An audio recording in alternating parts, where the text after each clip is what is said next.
दिगपहंडी उस्तपल्ली रे पुणी हजारे शिशुकन्या मृत अंचल रे आतंक स्वास्थ्य व्यवस्था उपरे प्रश्न। गंजाम जिला दिगपहंडी ब्लॉक अधीन में सहदेव टिकरपड़ा पंचायतर उस्तपल्ली ग्राम आउ एक दुखद खबर आसी। हईजारे आक्रांत हो पुणी एक शिशुकन्या जीवन हारी। मृत शिशुटी 1 वर्षीय बबली शबर बोली परिचय मिली। पूर्व ग्राम में 2 जन हईजा आक्रांत हो मृत्यु घटी। तृतीय मृत्यु पर गाँ और तदांतर अंचल में भय और आतंकर परिवेश देखा देछि। ग्रामवासी अनुसार गाँव में विशुद्ध पानीय जलर अभाव और परिमल परिच्छन्नता नहीं रोग व्यापुछि। अनेक घरे एबे मध्य लोक असुस्थ अवस्था अच्छी। घटना पर स्वास्थ्य विभाग टीम उस्तपल्ली पहुंची गाँव पानीय जल नमूना ग्रहण करिछि। याकू लैब रे परीक्षा पठा जाइछि। एथिसह स्वास्थ्य परिदर्शिका अंगनवाड़ी कर्मी आशाकर्मी एवं स्वास्थ्य अधिकारी घरे घरे बुली लोकंकु सचेतन कर चली। स्थिति गुरुतर थिबा देखि ग्रामवासी हईजा रोग थिबा पई विशेष चिकित्सा शिविर शुद्ध पानीय जल व्यवस्था और स्थायी सचेतनता अभियान चलाइबाकू दाबी करिसेंती। सर कोन कहबे आज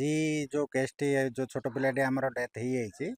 तार प्रकृत में आम किछि दिन तले तार हाइड्रोसेफालस थिला तार जन्मगत त्रुटि थिला सीटा।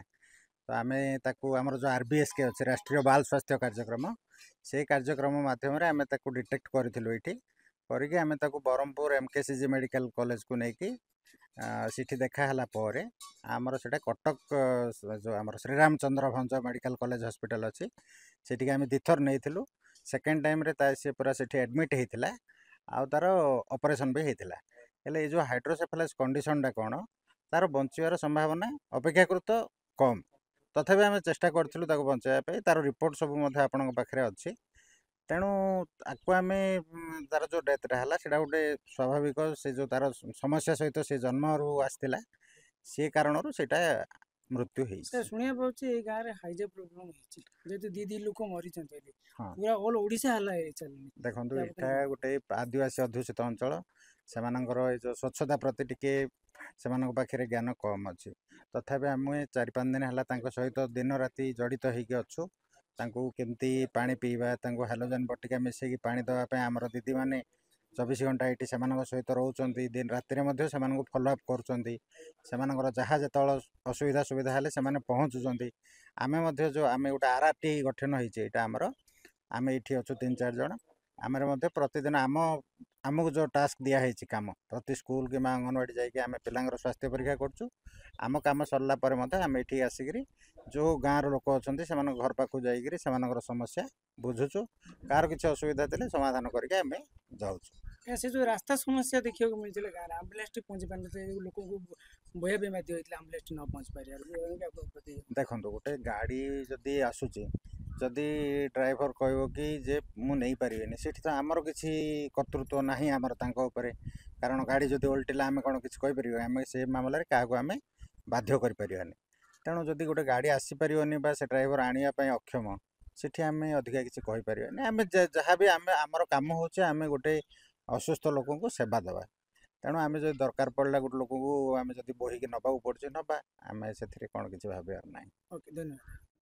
परिचय मो ना सुशांत गमा। अच्छा कौन है तुम गाँव में हाइजा रोग पूरा सारा ओडिशा माने चर्चा है। हाँ कौन कहबी हाँ से जो आमर किछि दिन पूर्व एवं गोटे 10 दिन तले 2 जन डेथ होती बुझे आउ 15 ରୁ 19 जन भितर MKCG मेडिकल को पठाला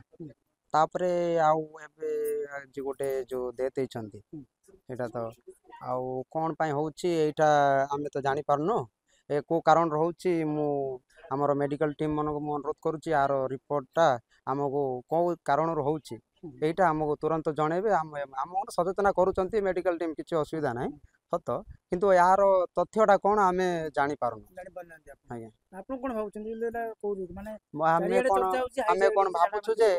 साधारण कथा तो खाद्य तो समस्त गोटे खाद्य खाई परबेनी आमे कोन संदेह रहउची से जो ट्यूबवेलटार टिके प्रॉब्लम थिला जो द्वारा वर्षा दिन टिके गुलिया पानी बाहरतिला सेठी गुलिया पानी बोले कोन पांडा जमा आइकी रह जाउतिला सेठी गुलिया पानीटा बाहरतिला हमर संदेह आउ किछि ना ना आंको पचार। आपन परिचय आज्ञा मो ना संजय सगर ग्राम उस्तपल्ली। अच्छा कौन है गाँव में हाइड्रा ऑफिशियली सारा ओडिशा रे चर्चा होछि दुई लोक मरि सारे आज भी गोटे गोटे लोक मरि आपन पुड़ी आछन ना ସେଇଟା ତ ଆଜ୍ଞା ହଇଜା ତ ହେଇଛି ବୋଲି କଥା ଲୋକ ମତରେ କହନ୍ତି ତାପରେ ସେ କଥା ଆମେ ଡିକ୍ଲେୟାର କହିପାରିବୁନୁ ଯାହାକି ସରକାର ଗଭର୍ଣ୍ଣମେଣ୍ଟ ଯାହାକି ଡକ୍ଟର ଟିମ୍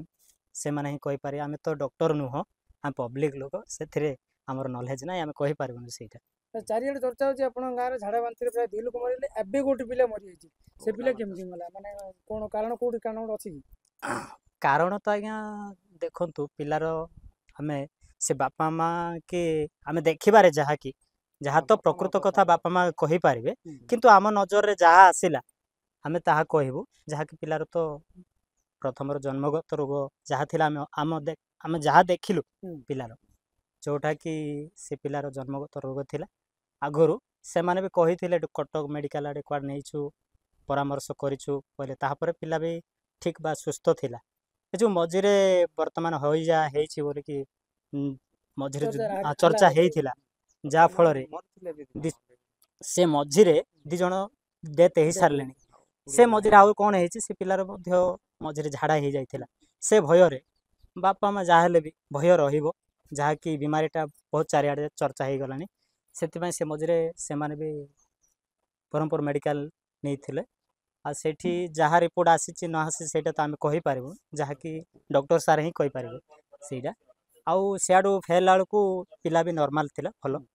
ଆଉ ମଝିରେ ହଠାତ୍ କ'ଣ ହେଲା କ'ଣ ଅସୁବିଧା ହେଲା ସେଇଟା ପିଲା ଡେଥ୍ ହେଇଗଲା ଆମେ ସେଇଟା କହିପାରିବୁ ନା ନା ଆସିଲେ ଭଲ ଥିଲା ପିଲା ତାପରେ ମଝିରେ ଆଉ କ'ଣ ହେଇଥିବ କୋଉ ସମୟରେ ପହଞ୍ଚିଲେ ଆଉ କୋଉ ସମୟରେ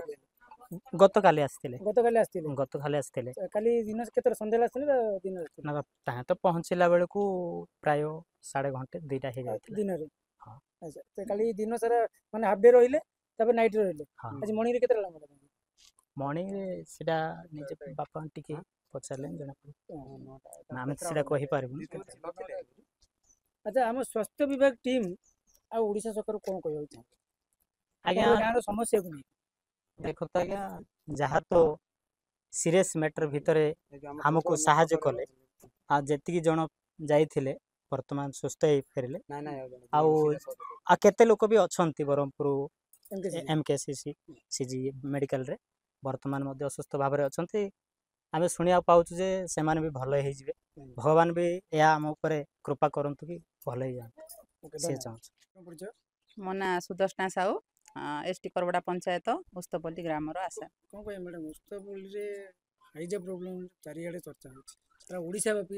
ଚର୍ଚ୍ଚା ହେଲାଣି ଯେ ଉସ୍ତପଲ୍ଲୀରେ 2 ଲୋକ ମରିଲେଣି ଆଜି ଗୋଟେ ବର୍ଷକର ଛୁଆ ମରିଛି ତ ଯୋଉ ବର୍ଷକର ଛୁଆଟା ତ ମର୍ଚିଲି ଯୋଉ ସାର୍ ତ କହିଲେ ଆମର ତାଙ୍କର ହେଡ୍ ପ୍ରୋବ୍ଲେମ୍ ଥିଲା ବୋଲିକି ତ ତାଙ୍କୁ MKCରୁ କଟକ ନେଇଥିଲେ ତ ସେଇଟା ତ ଡାଇରିଆରେ ମାନେ ଯୋଉ ଯିବନି ବୋଲି କହୁଛନ୍ତି ସାର୍ ଆଉ ଯେହେତୁ ଆମର ଫାଷ୍ଟ ଯୋଉ ହେଇଥିଲା 6 ତାରିଖ ଦିନଠୁ ଆଜି କଣ୍ଟିନ୍ୟୁ ହେଠି 11 ତାରିଖ ହେଲାଣି ଆମେ ଏଠି ମାନେ ଡ୍ୟୁଟି କରୁଛୁ ସକାଳୁ ସନ୍ଧ୍ୟା ଯାଏଁ ବୋଲିକି ତ ସେଥିରେ ଆମେ ଲୋକମାନଙ୍କୁ ସମସ୍ତଙ୍କୁ ସଚେତନ କରାଉଛୁ ଯେ ମାନେ ହ୍ୟାଣ୍ଡ ୱାସ୍ ମାନେ ଯୋଉଟାକି ହାତ ଧୁଆ ବାରମ୍ବାର ହାତ ଧୋଇକିରି ଖାଇବ କିମ୍ବା ହାତ ଧୋଇକି ଛୁଆମାନଙ୍କୁ ଧରିବ ମେଡ଼ିସିନ ଦେବ ଆଉ ହେଲୋଜିନ୍ ବଟିକା ପକେଇଲା ପରେ ପୁଣି ORS ଫେଣ୍ଟିକି ପିଇବ ଲୋକମାନଙ୍କୁ ସବୁ ପ୍ରକାର ସଚେତନ କରାହେଉଛି ଯେହେତୁ ସଚେତନ ସେତିକି କରିବାରୁ 6 ତାରିଖରୁ ଆଜି ଯାଏଁ ବୋଲିକିରି ଗାଁରେ ଏବେ ଆପଣ ଆସିଛନ୍ତି ଭିଜିଟ୍ କରିକି ଦେଖୁଛନ୍ତି ଆଉ 6 ତାରିଖରୁ 11 ତାରିଖ ଭିତରେ କ'ଣ ସୁଧୁରିଛି ସେଇଟା ଆପଣ ନିଜେ ଜାଣିପାରିବେ ଦେଖିଲା ପରେ ଆଉ ଲୋକମାନଙ୍କୁ ଗ୍ରାମ ଲୋକମାନଙ୍କୁ ପଚାରିଲା ପରେ ତ ବର୍ତ୍ତମାନ ଏବେ ସମସ୍ତେ ଭଲ ଅଛନ୍ତି ଆଉ ସେ ଛୁଆର ଯୋଉ କହୁଛନ୍ତି ସେଇଟା ଡାଇରିଆରେ ହେଇନି ତାଙ୍କର ପ୍ରୋବ୍ଲେମ୍ ଥିଲା ହେଡ୍ର ତ ସେଇଟା ମ୍ୟାଡ଼ାମ୍ କୋଉ ଷ୍ଟାଫ୍ ଅଛନ୍ତି ମେଡ଼ିକାଲ ଷ୍ଟାଫ୍ ଗଭର୍ଣ୍ଣମେଣ୍ଟ ପ୍ରାଇଭେଟ୍ କୋଉ ଷ୍ଟାଫ୍ ସବୁ ଅଛନ୍ତି ଏଠି ଉପସ୍ଥିତ ଅଛନ୍ତି ଏବେ ତ ବର୍ତ୍ତମାନ ଆମର ସ୍ୱାସ୍ଥ୍ୟର ଆମର NMD ଅଛନ୍ତି ଆଉ RBCIର ସାର୍ ମାନେ ସମସ୍ତେ ଅଛନ୍ତି ଆଉ ଆମର ହେଲ୍ଥର ବି ଏବେ ସାର୍ ମାନେ ଆସୁଛନ୍ତି ଧନ୍ୟବାଦ ବ୍ୟୁରୋ ରିପୋର୍ଟ ସୁଭଦ୍ରା ନ୍ୟୁଜ୍।